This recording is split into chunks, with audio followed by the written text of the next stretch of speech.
This is a play with music.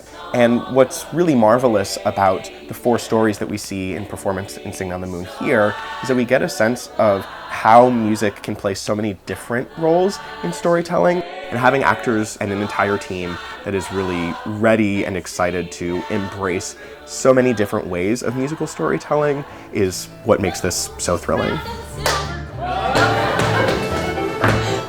One thing that I hope that families get from seeing this show is the rich tradition at the heart of the Appalachian music style that permeates this entire score. Catskins flew away up. There's a whole bunch of different styles and influences. There's hundreds of years of history. There's a wide geography and set of different cultural influences in terms of the music that we're hearing in this show. He's gonna have you for his son. The thing that really excites me about this music is it is so catchy. And you're going to leave this show with different little strains of music stuck in your head for who knows how long.